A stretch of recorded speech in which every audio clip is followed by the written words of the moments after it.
ప్రభునందు ప్రియులైన మీకందరికీ యేసుక్రీస్తు ప్రభువారి నామంలో శుభవందనాలు తెలియజేస్తూ ఉన్నాం. దైవ సేవకులు బ్రదర్ భక్త సింగ్ గారి పరిచర్యలో నుండి అలసిన వాణిని ఓరడించు మాటలు. డిసెంబరు 16. కనుక నీవు తడవు చేయుట ఎందుకు? లేచి ఆయన నామమును బట్టి ప్రార్థన చేసి బాప్తిస్మము పొందుము. అపోస్తల కార్యములు 22వ అధ్యాయం 16వ వచనం.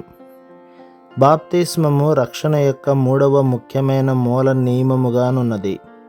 చాలామంది విశ్వాసులు బాప్తిస్మమును గూర్చిన అవసరతను మరియు ప్రాముఖ్యతను నిర్లక్ష్యము చేయవారుగా ఉందరు. మన శరీరంలో కొన్ని విటమిన్లు తక్కువైనచో మనము రోగగ్రస్తులమగుదుము. చాలామంది వేసవి సెలవులలో దక్షిణ ఇండియాలోని వాతావరణమును బట్టి అక్కడి కొండ ప్రాంతములకు వెళ్ళెదరు. చాలా సంవత్సరముల క్రిందట అక్కడి ప్రజలు చర్మ వ్యాధులతో బాధపడుచున్నారని కనుగొనిరి.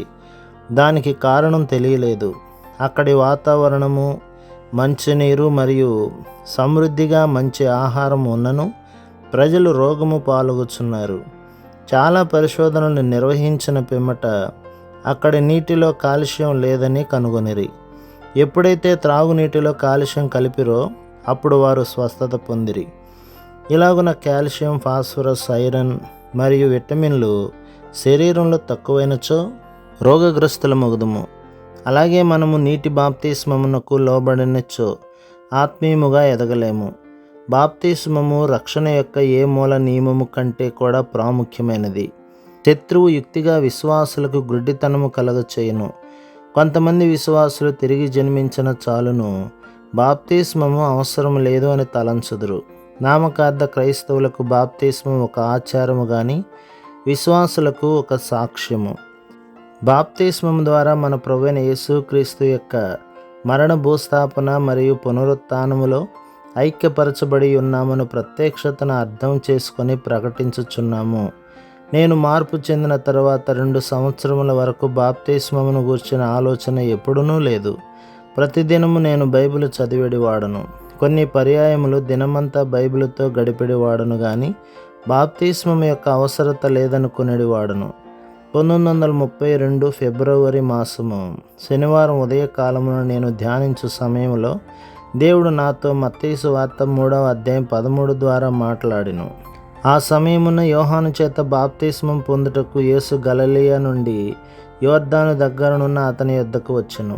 ప్రభువు నాతో స్పష్టంగా, నీవు నీ రక్షకుని కంటే ఏ విషయములోనైనను శ్రేష్ఠుడవా అని అడిగెను. అందుకు నేను కాదు అని జవాబునిచ్చితిని. అందుకు ప్రభువు, బాప్తిస్మం గురించి ఏమిటి అని నన్ను అడిగినప్పుడు, రక్షించబడి అన్ని స్థలములలో సాక్ష్యమును పంచుకొనుచున్న నాకు బాప్తిస్మం యొక్క అవసరత లేదు అనుకుంటుని. యేసు ప్రభువుకు అవసరత లేకున్నను ఆయన నా కొరకు బాప్తిస్మం తీసుకొనని ప్రభువు నాతో స్పష్టముగా మాట్లాడెను. ఆ మరుసటి దినమున నేను బాప్తిస్మం తీసుకుంటుని. ఆ దినమున నేనే కూడికను తీసుకొని ఆ కూడికలో బాప్తిస్మం తీసుకుంటుని. నేను నీటి నుండి బయటికి వచ్చిన వెంటనే గొప్ప సంతోషంతో నింపబడితిని. ఆ దినము నుండి బైబిల్ నాకు క్రొత్త పుస్తకం వలె నుండెను. నేను ప్రార్థనలో, సాక్ష్యమిచ్చుటలో ఎంతో స్వాతంత్ర్యమును అనుభవించితిని. సమస్తము నాకు క్రొత్తగా నాయను. సువార్తలలోనూ పత్రికలలోనూ బాప్తిస్మమును గురించి 51 వచనములు ఉన్నట్లు కనుగొంటిని. వాటినన్నింటినీ నేను కలిపి ధ్యానించితిని. ప్రభు మిమ్మును, మీ కుటుంబమును, మీ సంఘమును దీవించి ఆశీర్వదించునుగాక. ఆమేన్.